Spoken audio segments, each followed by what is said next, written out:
चलिए स्टार्ट करते हैं। सबसे पहला जो है यहाँ पे वो है हमारा टोनेज टैक्स स्कीम। तो समझते हैं टोनेज टैक्स स्कीम क्या है। ये ना एक टाइप का, साइज छोटा कर देते हैं, ये इसको शॉर्ट में हम लोग TTS भी बोलेंगे ना। टी से टोनेज, टी से टैक्स, एस से स्कीम, टोनेज टैक्स स्कीम। ये जो स्कीम लाया गया है ये शिपिंग कंपनी के लिए है। शिपिंग कंपनी के लिए है ये हमारा। ये क्या हो जा रहा है।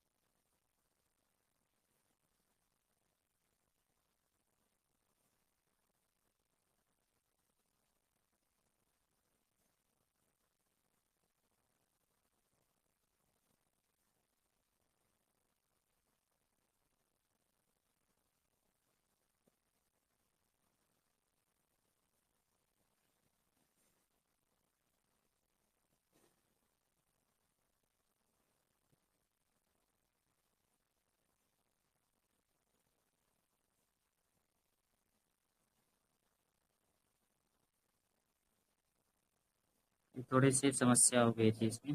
चलो इसको तो फिर से स्टार्ट करते हैं ना। हाँ जी, हाँ जी सर। थोड़ा सा सेटअप इधर उधर हो गया था, पता नहीं कैसे।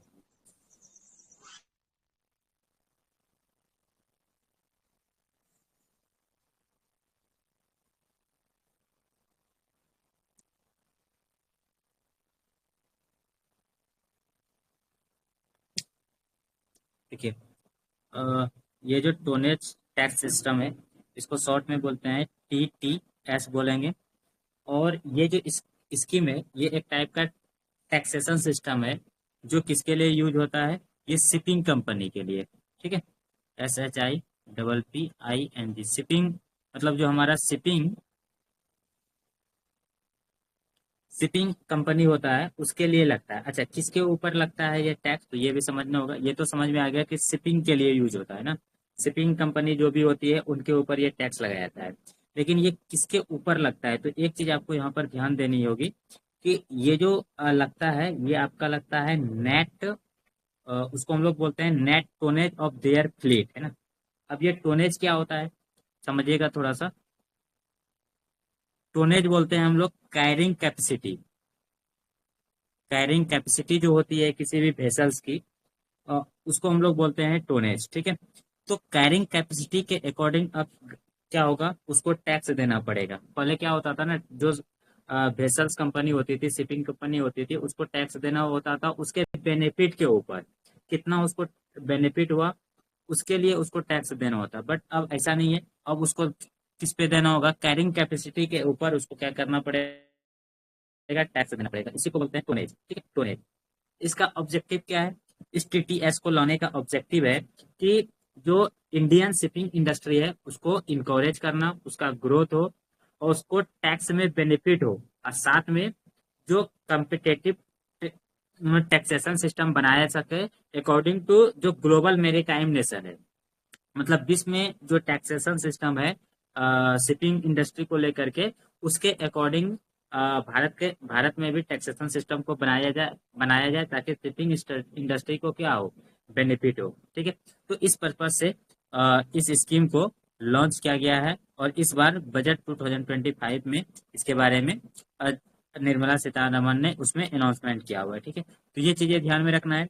अच्छा, इसके लिए कौन सा आर्टिकल है तो वो भी यहाँ पर देखेंगे। कौन सा एक्ट है, सॉरी, कौन सा एक्ट है, तो फाइनेंस एक्ट 2004 के अकॉर्डिंग यहाँ पर क्या किया जा रहा है कि प्रमोट इंडियन शिपिंग इंडस्ट्री। देखिए लिखा हुआ है ना, promote Indian shipping shipping industry, यानी कि शिपिंग इंडस्ट्री को प्रमोट करने के लिए इस टैक्स स्कीम को लाया गया है। और इसमें एक और चीज लिखा हुआ होगा, जैसे देखिएगा, रिप्रेजेंट वेयर रिसीव टोनेस। यहाँ पर देखिए लिखा है, क्या लिखा हुआ है, इस यहाँ पर हाईलाइट कर देते हैं। Tonnage tax scheme to inland vessel to promote, inland vessel देखिए लिखा हुआ, inland vessel to promote inland water transportation industry, water transportation industry, ये चीजें ध्यान में रखना है। यहीं से डायरेक्ट स्टेटमेंट उठा करके ये एमसीक्यू तैयार किया गया है। अच्छा, एक चीज और समझते हैं, इसका की फीचर क्या है। तो सबसे पहला तो ये समझ में आ गया कि fix taxation on the tonnage. Tonnage मतलब जो हमारा कैरिंग कैपेसिटी होता है, और ये अब जो लगेगा वो कैरिंग कैपेसिटी पे ऊपर टैक्स, उसके बेस्ड पे टैक्स लगेगा, ना कि प्रॉफिट के ऊपर। दूसरा, इसमें एक और पॉइंट आपको ध्यान में रखनी है, जो है अब इसका जो लोअर टैक्स रेट होगा इसका, ठीक है, लोअर टैक्स रेट होगा। और इसमें 10 ईयर कमिटमेंट है, 10 ईयर का इसको कमिटमेंट करके बनाया गया है। साथ में इसको एक्सपांसन भी करना है इस टोनेज टैक्स सिस्टम के अकॉर्डिंग। और साथ में रिड्यूस टैक्स इन्वेजन है ना, टैक्स इन्वेजन मतलब पहले क्या होता है ना, जब लोगों में अधिक टैक्स हो जाता है, मतलब गवर्नमेंट जब अधिक टैक्स चार्ज करने लगती है, तो लोगों में टैक्स देने की प्रवृत्ति क्या हो जाती है, खत्म हो जाती है। तो उसको हम लोग क्या बोलते हैं, टैक्स इन्वेजन बोलते हैं ना। तो टैक्स इन्वेजन को भी क्या करना है, कम करना है, ताकि, और ये कैसे कर सकते हैं, तो टैक्स को जो सिंप्लीफाई कर सकते हैं, टैक्स कैलकुलेशन को, और साथ में टैक्स अवॉइडेंस जो है उसको मिनिमम कर सके। ये दोनों तरीका अपना करके हम क्या कर सकते हैं, रिड्यूस द टैक्स इन्वेजन। तो क्या कर सकते हैं, रिड्यूस कर सकते हैं। ये सब कौन से स्कीम के तहत किया जाएगा, टोनेक्स टैक्स स्कीम के तहत इन सारे चीजों को किया जाएगा, ठीक है। साथ में और, तो दो चीजें ध्यान में, इसका बेनिफिट क्या है, तो बेनिफिट यही है जो हमने आपको बताया कि ये शिपिंग इंडस्ट्री को इनकरेज करेगा, encourage growth of Indian shipping industry, ठीक है। दूसरा, ये क्या करेगा, रेवेन्यू कलेक्शन है ना, इससे क्या होगा, रेवेन्यू कलेक्शन भी क्या होगा, इंक्रीज होगा। क्योंकि टैक्स कम भरना पड़ेगा, तो सभी लोग क्या करेंगे, टैक्स के पे करेंगे। उसके बाद हम किसमें क्या करेंगे कि जो हमारा मेरे टाइम इंफ्रास्ट्रक्चर है उसको प्रमोट करेंगे, उसमें इन्वेस्टमेंट लाएंगे और उसको मजबूत करेंगे, ठीक है। तो ये भी चीज ध्यान में रखना है। और साथ में डिपेंडेंस कम करेंगे फॉरेन शिपिंग के ऊपर, क्योंकि भारत अभी भी दूसरे देश के शिपिंग को भी यूज करता है, बहुत ज्यादा अमाउंट में, लार्ज अमाउंट में गुड्स को और सर्विस को एक्सपोर्ट इम्पोर्ट करने में। तो वहां पर हम क्या करेंगे कि इस चीज को भी, जो दूसरे देशों के ऊपर हमारा डिपेंडेंस है, उसको भी हम क्या करेंगे, कम करेंगे। ये सारे बेनिफिट है हमारा ये टैक्स, टोनेस्ट टैक्स स्कीम के बारे में, ठीक है। तो अब देखिए ये क्वेश्चन जो है हमारा, इस क्वेश्चन पे थोड़ा सा नजर डालते हैं और इसको सही करने का प्रयास करिए। अब क्या लिखा हुआ है, with reference the tonnage tax scheme, है ना, इसके संदर्भ में आपको बताना है, ये बजट में इसके बारे में चर्चा किया है। तो देखिए क्या लिखा हुआ है, tonnage taxation is the way of taxing the shipping companies. तो अभी हमने बताया आपको कि ये शिपिंग कंपनी के ऊपर लगता है, based on the net tonnage of the entire fleet under the operation और यूज बाय द कंपनी। तो अभी हमने आपको यही बताया कि ये शिपिंग कंपनी के ऊपर लगता है, और किसके बेस्ड पे, तो net tonnage of the entire fleet के ऊपर, ठीक है। तो ये स्टेटमेंट क्या हो जाएगा आपका, सही हो जाएगा। या न्यूज़पेपर में भी आप देख सकते हैं, यहाँ पर लिखा हुआ है कि, है ना, लिखा हुआ है order to the promote Indian shipping industry, first paragraph, qualifying shipping company, देखिए लिखा है ना, शिपिंग कंपनीज के ऊपर ये टैक्स लगेगा। और यहाँ पर ऑप्शन देता है, choice to option the tonnage tax regime, और वो आप किस तरह के टैक्स को आप फिल करना चाहते हैं। देखिए दूसरा यहाँ पर लिखा हुआ है, tonnage tax scheme is available to only sea going shipping.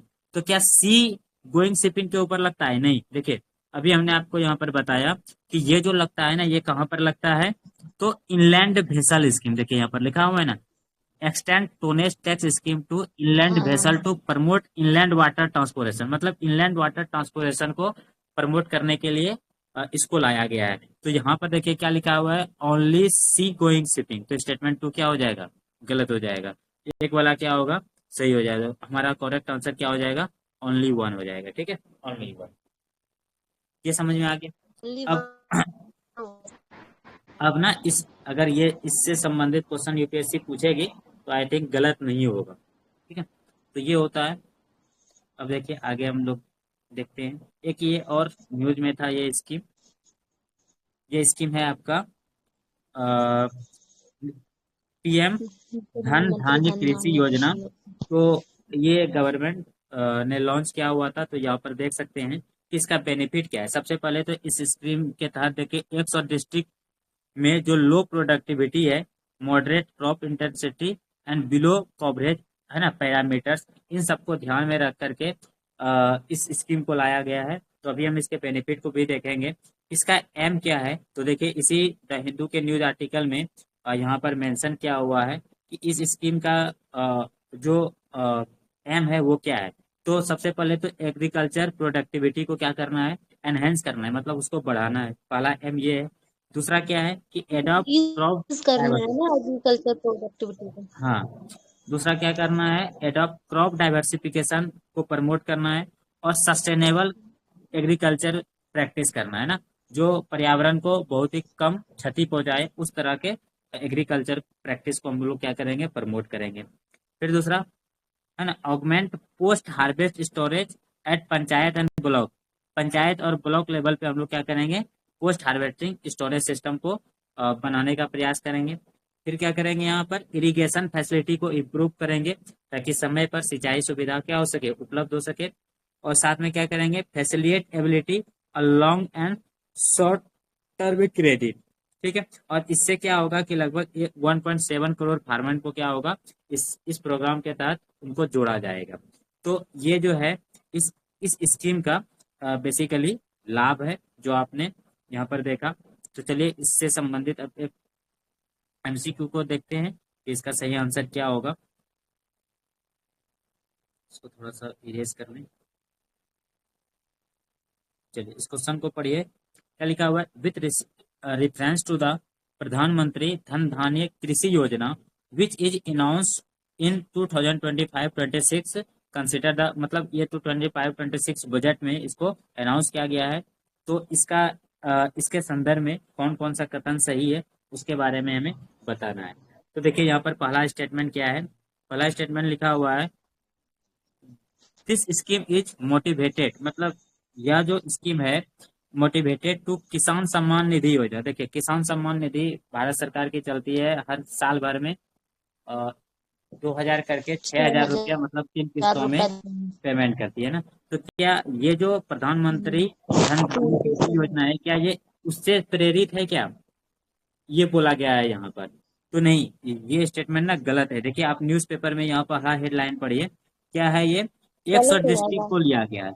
और ये हम्म। 100 डिस्ट्रिक्ट याद करिए, आपने कभी पढ़ा होगा कि एक भारत जबकि सरकार ने एस्पायरेशनल डिस्ट्रिक्ट प्रोग्राम चलाया हुआ था, है ना, एस्पायरेशनल डिस्ट्रिक्ट प्रोग्राम चलाया हुआ था। तो उनको बेस बना करके, उनसे इंस्पायर होकर के भारत सरकार ने इस योजना को क्या किया हुआ है, शुरू किया हुआ है। ठीक है, तो ऐसे में अगर देखें, आपका जो ये स्टेटमेंट वन है अपने आप क्या हो जाएगा, गलत हो जाएगा। ये किसान सम्मान निधि स्कीम से इंस्पायर नहीं है, बल्कि ये किससे, तो सर, एस्पायरेशनल डिस्ट्रिक्ट प्रोग्राम से।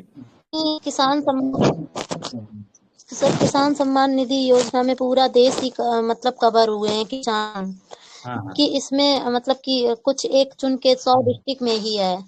हाँ, तो ये चीजें 100 डिस्ट्रिक्ट में, हाँ इसको जो लॉन्च किया गया है 100 डिस्ट्रिक्ट में किया गया है। ठीक है, अब देखिए दूसरा क्या है जबकि वो आपका। मतलब कि उस पे क्राइटेरिया फिक्स करके किया गया है। दूसरा देखिए हेलो। हाँ हाँ, आवाज आ रही है।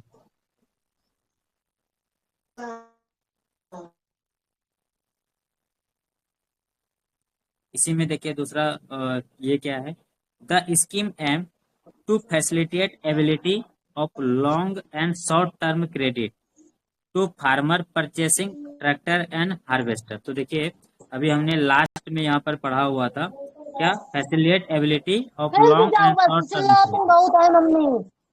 है ना। तो ये जो 5 नंबर आपका दिया हुआ है एम में, तो इसके अकॉर्डिंग आप देखेंगे तो ये वाला ऑप्शन क्या हो जाएगा, ऑप्शन दो क्या हो जाएगा, करेक्ट हो जाएगा। इस स्कीम का फोकस है कि प्रोडक्टिविटी को तो बढ़ाएंगे ही, साथ में क्रॉप डाइवर्सिफिकेशन करेंगे और डेवलप करेंगे पोस्ट हार्वेस्टिंग स्टोरेज फैसिलिटी, और साथ में इम्प्रूव करना है इरिगेशन इंफ्रास्ट्रक्चर को भी, और साथ में क्रेडिट को भी। ठीक है, तो यहाँ पर जैसे देखिए एक और चीज लिखा हुआ है कि credit farmer purchasing tractor and harvester. तो देखिए यहाँ पर जो लिखा हुआ है ना, क्रेडिट को तो हम ये करेंगे, लेकिन साथ में ये जो लिखा है ना ट्रैक्टर और हार्वेस्टिंग वाला टर्म, ये ना ये प्राइमरी ऑब्जेक्टिव नहीं है। ठीक है, हाँ एक ऑब्जेक्टिव ये है कि क्रेडिट तो करेंगे, लेकिन ये प्राइमरी ऑब्जेक्टिव नहीं है कि ट्रैक्टर और हार्वेस्टिंग सिस्टम भी हम इसमें इंक्लूड करेंगे। ये मतलब बाद में आप बता सकते हैं कि हाँ, उनके पास अगर पैसा आएगा तो वो इन सारी चीजों को खरीद बिक्री कर सकता है। तो ऐसे में अगर आप देखें तो ये स्टेटमेंट क्या हो जाएगा, सही हो जाएगा।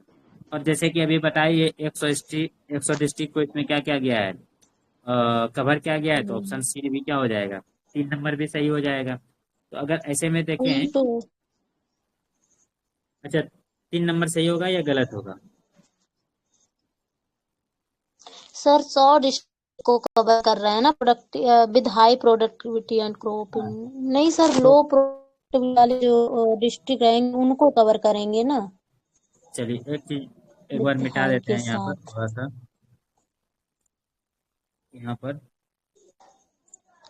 अब देखिए इसको पढ़िए, ठीक है। ये वाला पहला स्टेटमेंट गलत है, हाँ या नहीं? क्यों गलत है? क्योंकि ये पहला एस्पायरेशनल वाला तो गलत ही डिस्ट्रिक्ट है। इनकम से सही है, ठीक है। सेकंड स्टेप में देखिए लिखा हुआ है परचेसिंग ट्रैक्टर एंड हार्वेस्टिंग। यहाँ पर क्या लिखा है, the scheme aim to facilitate ability of long and short term credit, ठीक है। यहाँ पर देखिए लिखा हुआ है ये वाला फैसिलिटेट सही है। Ability of long and short term credit. ये पॉइंट इतना सा स्टेटमेंट तो इसका क्या है, सही है।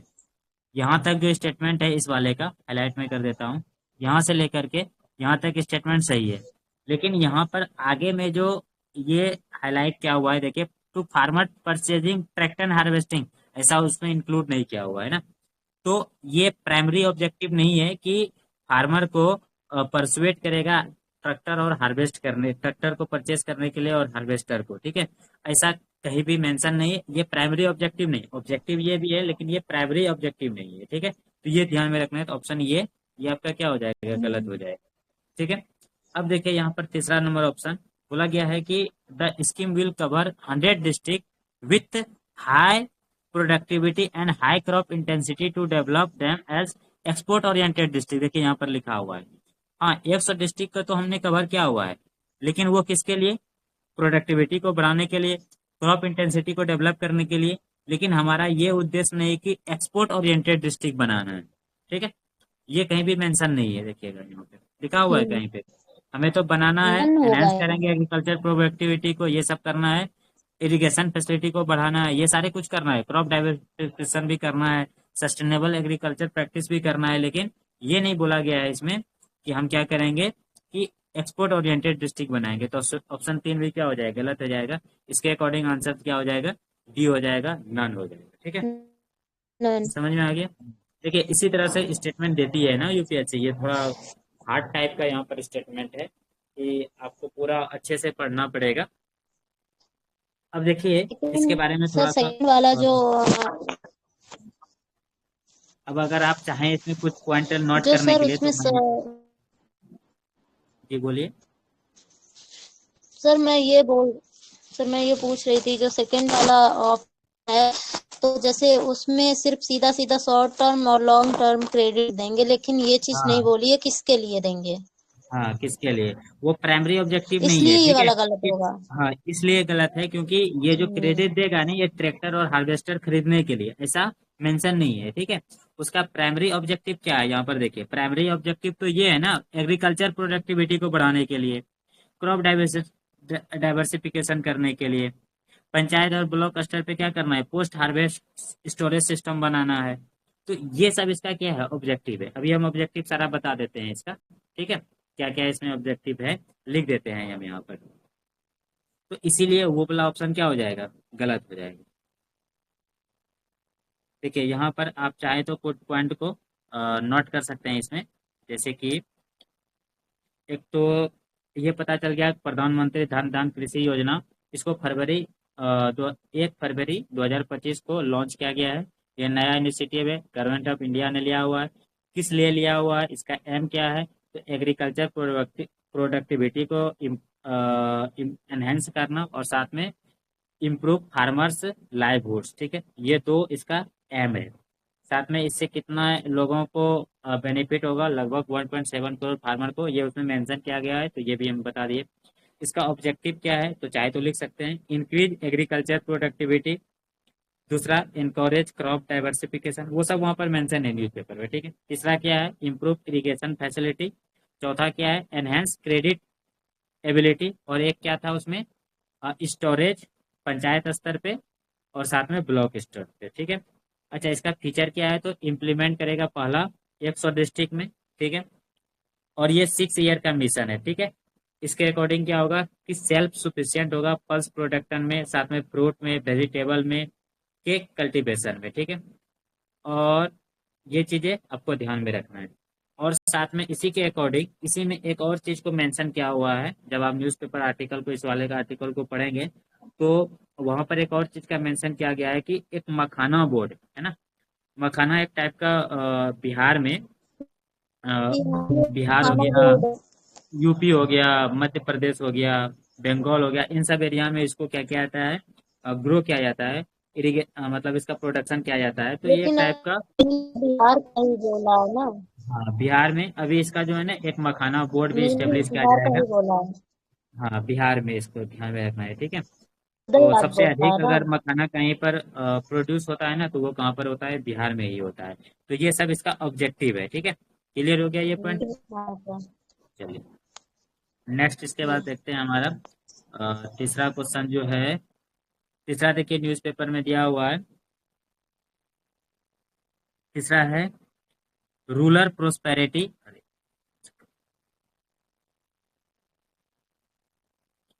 Rural prosperity and resilience programme, है ना। तो इसके बारे में यहाँ पर दिया हुआ है। चलिए समझते हैं इसका एम क्या है, पहले ये समझ लेते हैं।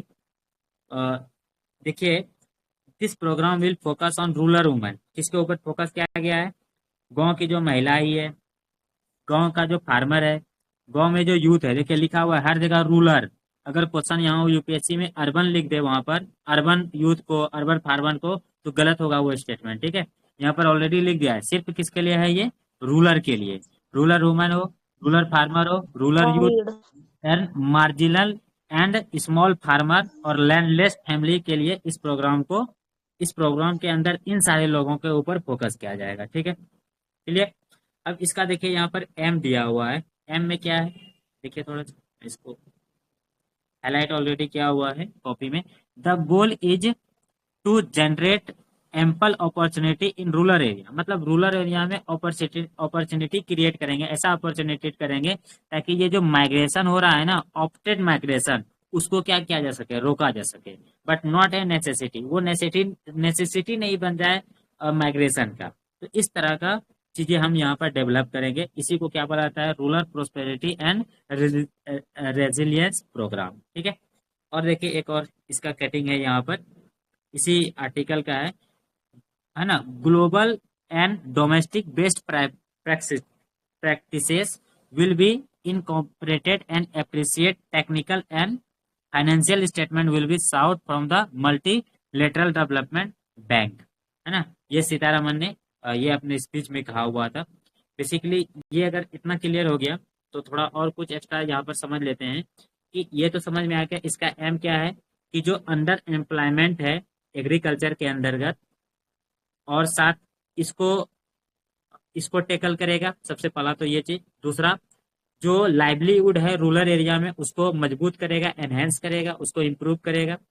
और इसके साथ साथ और क्या क्या काम करेगा गवर्नमेंट, जो वहां पर लोग हैं रूरल एरिया में, उसका स्किल डेवलपमेंट का काम करेगा, वहां पर इन्वेस्टमेंट को बढ़ाएगा, वहां पर टेक्नोलॉजी को अडॉप्ट करेगा, ठीक है। तो ये चीज, ये कुछ 3-4 पॉइंट आपको ध्यान में रखना है। पहला, अंडर एम्प्लॉयमेंट जो है एग्रीकल्चर के क्षेत्र में, उसको टैकल करेगा। दूसरा पॉइंट ध्यान रखना इसके में, कि जो रूरल लाइवहुड है उसको एनहेंस करेगा, स्किल डेवलपमेंट के ऊपर काम करेगा, इन्वेस्टमेंट करेगा, और साथ में टेक्नोलॉजी को अडॉप्ट करेगा रूरल एरिया में, ठीक है। तो यहाँ पर इसका की फीचर्स क्या है, तो की फीचर्स में वही अंडर एम्प्लॉयमेंट को एड्रेस करेगा। कैसे, तो यहाँ पर अंडर एम्प्लॉयमेंट को खत्म करने के लिए सरकार क्या करेगी, स्किल ट्रेनिंग देगी, बेटर इन्वेस्टमेंट अपॉर्चुनिटी वहां पर लाएगा, साथ में मॉडर्न टेक्नोलॉजी को वहां पर क्या किया जाएगा, इंप्रूव किया जाएगा, ताकि एग्रीकल्चर प्रोडक्टिविटी क्या हो, इंक्रीज हो, और साथ में उनका इनकम, जो किसान है उनका इनकम भी क्या हो, इंक्रीज हो, ठीक है। दूसरा, रिड्यूस होगा फोर्स माइग्रेशन। जो फोर्स माइग्रेशन होता है ना, उस चीज को क्या किया जाएगा, इस स्कीम के तहत उसको रिड्यूस किया जाएगा, कम किया जाएगा। और साथ में एम्पावरिंग रूरल कम्युनिटीज, जो गांव में जो अलग अलग कम्युनिटी है, चाहे वो महिला हो, चाहे वो यंग फार्मर हो, चाहे वो यूथ हो, चाहे वो मार्जिनल या फिर स्मॉल फार्मर हो, या फिर वो लैंडलेस फैमिली हो, उन सब को क्या करेगा, उन सब कम्युनिटी को क्या करेगा, मजबूती प्रदान करेगा, और उसके अंदर एक इकोनॉमिक स्टेबिलिटी लाने का प्रयास किया जाएगा इस स्कीम के तहत।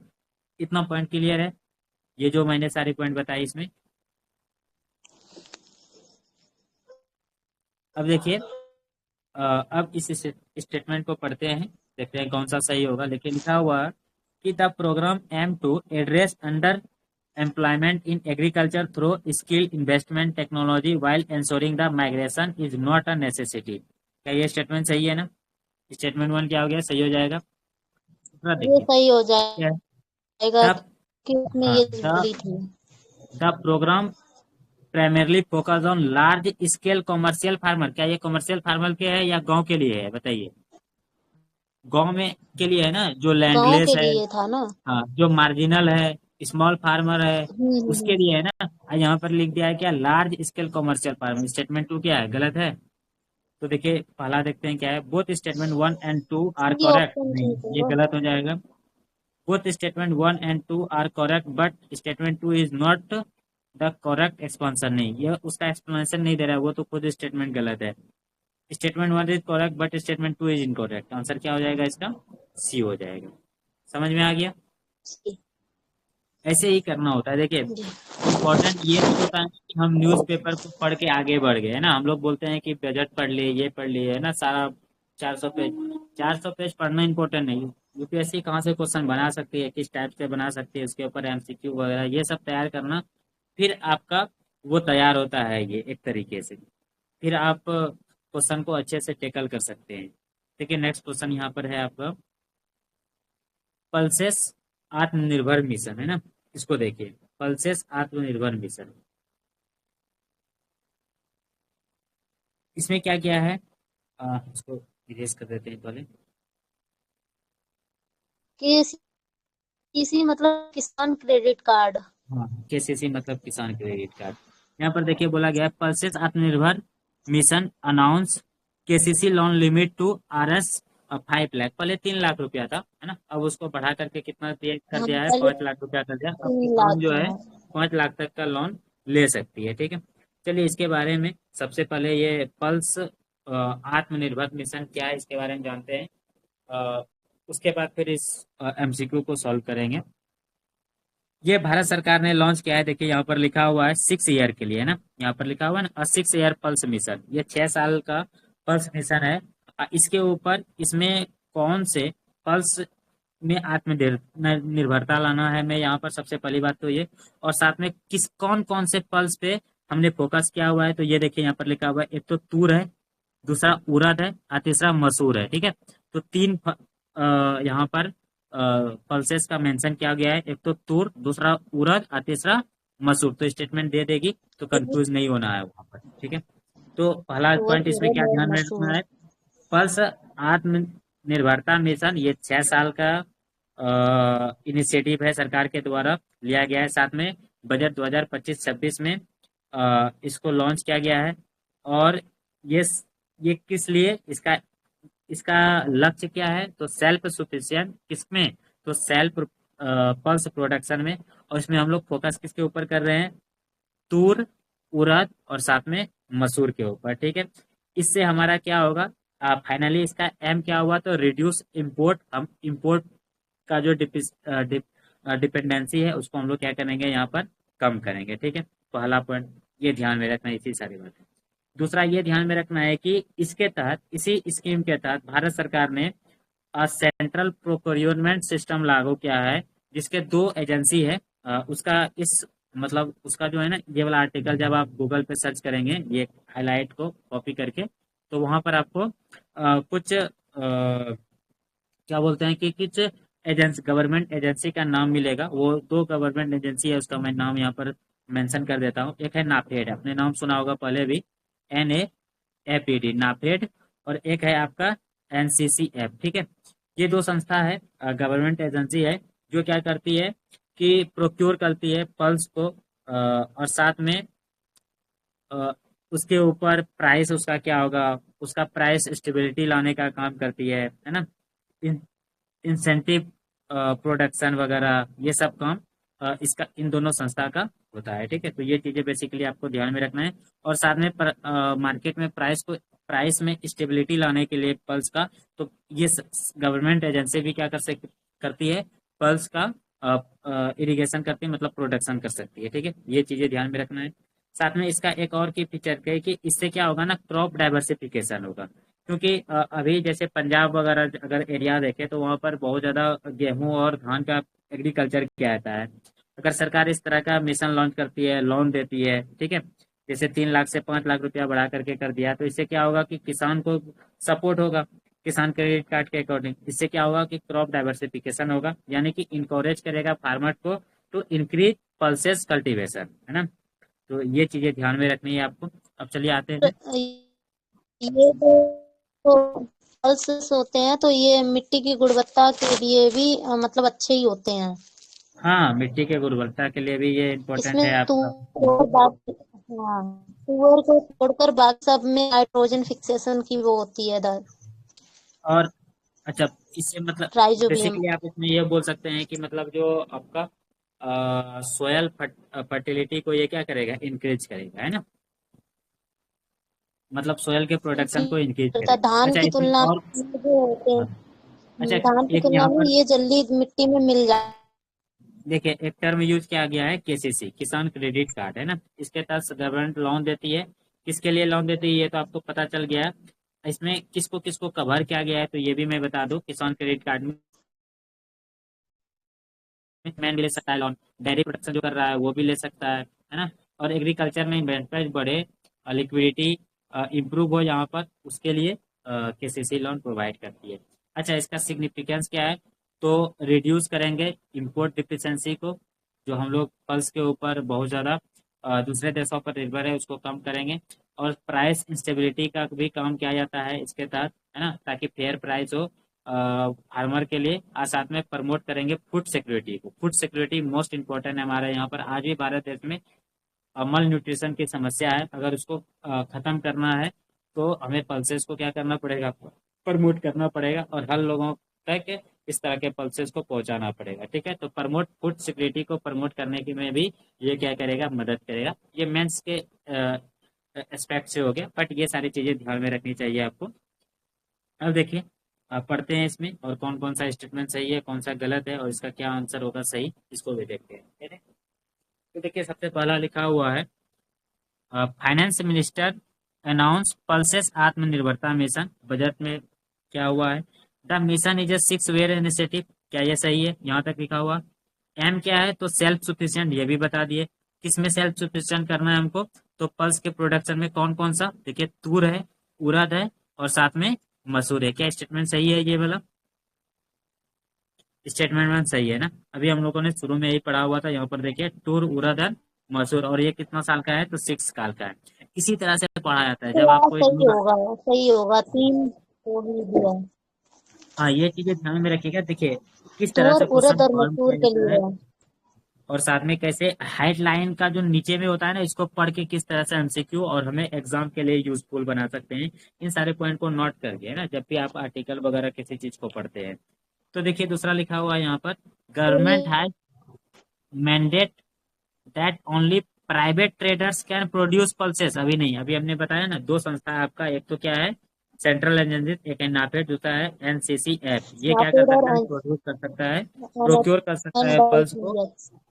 तो स्टेटमेंट ये क्या हो जाएगा, गलत हो जाएगा। तीसरा देखिए, द सेकंड वाला इनिशिएटिव, गलत था। हाँ, तीसरा देखिए, the initiative aim to reduce India's dependence on import by ensuring the procurement of pulses through central agencies like NAFED और क्या, एनसीसी ऐप। तो बताइए ये वाला स्टेटमेंट क्या सही है या गलत है। अच्छा, सही है ये वाला, है ना। स्टेटमेंट 3 क्या है, सही है। अभी हमने बताया कि सही होगा, क्योंकि अभी तो आपने बताया था नाफेड हाँ, और NCCS एफ। इसका स्टेट मतलब ये जो है, इसका एम क्या है कि इंपोर्ट डिफिशियंसी को क्या करना है, कम करना है। इससे डोमेस्टिक सिस्टम प्रोडक्शन को बढ़ावा देंगे। ये गवर्नमेंट का एजेंसी है, तो स्टेटमेंट 3 इसके अकॉर्डिंग क्या है, सही है। तीसरा देखिए, India is the world largest producer consumer and importer of the pulses. तो क्या ये स्टेटमेंट सही है? ये भी सही है, क्योंकि इंडिया जो है ना वर्ल्ड का लार्जेस्ट प्रोड्यूसर सही भी है, है। कंज्यूमर है और इम्पोर्टर भी है, दूसरे देश से इम्पोर्ट भी उपभोक्ता। करते हैं हम लोग पल्स को। तो स्टेटमेंट हाँ 3 भी क्या जी। है? सही है। अब देखिए क्वेश्चन क्या बोला गया है। How many of the statement given above are incorrect. देखिए क्या पूछा हुआ है यहाँ पर। इनकरेक्ट। वन। इनकरेक्ट तो एक ही ऑप्शन है ना, पहला नंबर ऑप्शन क्या है, सॉरी, दूसरा नंबर ऑप्शन क्या है, गलत है, ये वाला है ना। तो आंसर इसका क्या हो जाएगा? Only one. क्या हो जाएगा? Only one. ए नंबर इसका क्या हो जाएगा? सही हो जाएगा। क्लियर? चलिए उसके बाद देखते हैं, आपका एक और मिशन है। इस तरह से कल हम 10 क्वेश्चन को सेलेक्ट करेंगे, ठीक है, और कल 10 क्वेश्चन पे चर्चा करेंगे। देखिए तीसरा जो है आपका, ये यहाँ पर ऑलरेडी हाईलाइट किया हुआ है। देखिए क्या लिखा हुआ है।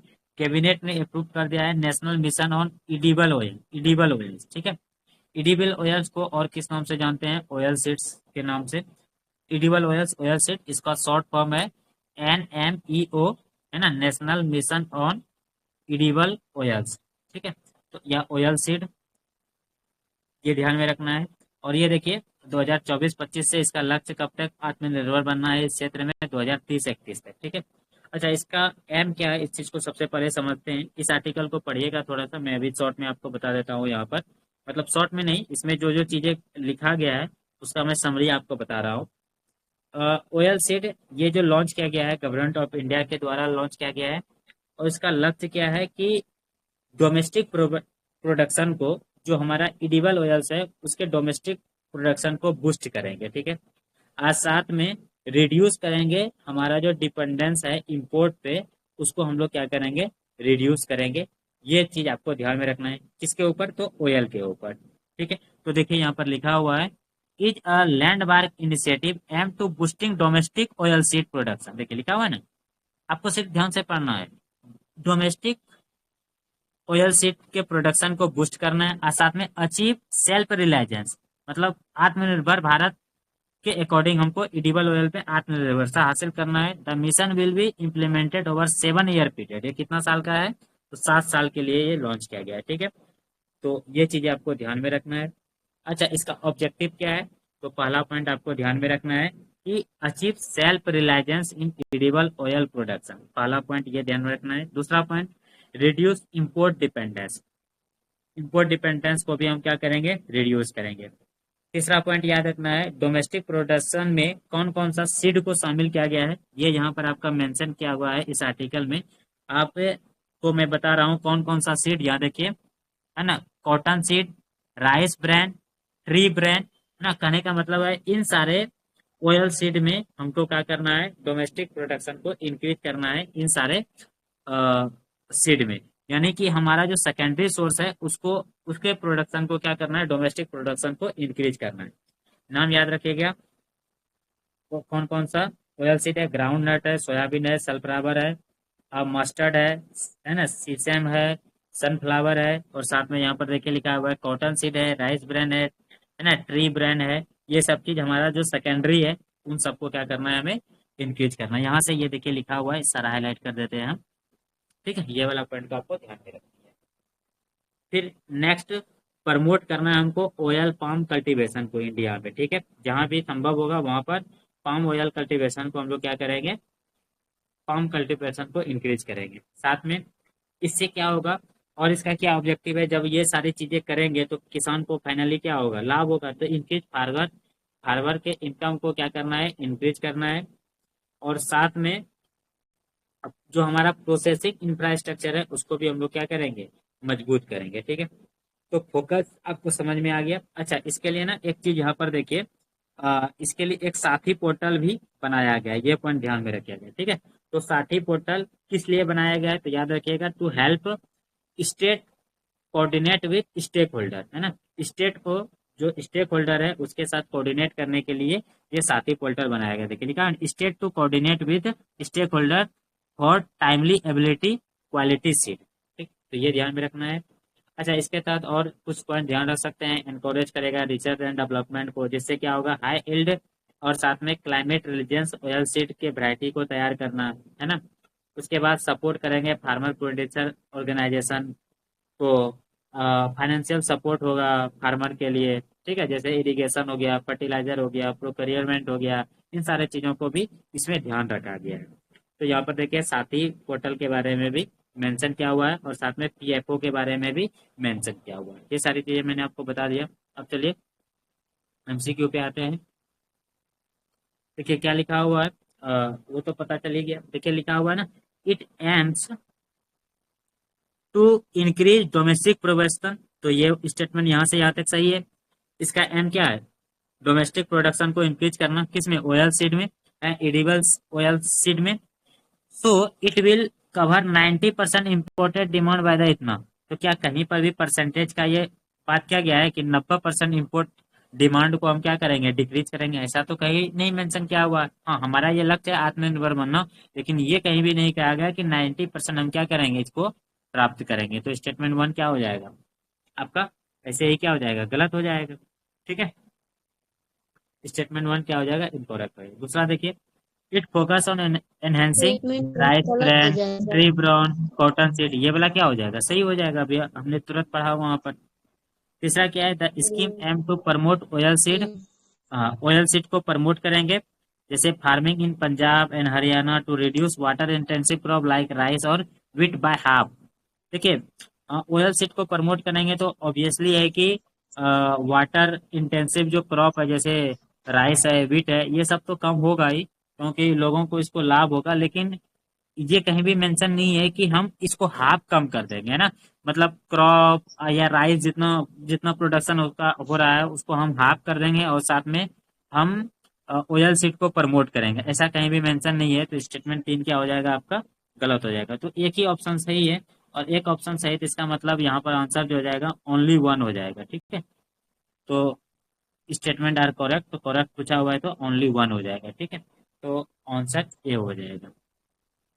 इसका आंसर क्या हो जाएगा, ए हो जाएगा। चलिए बताइए समझ में आया या नहीं सारी चीजें।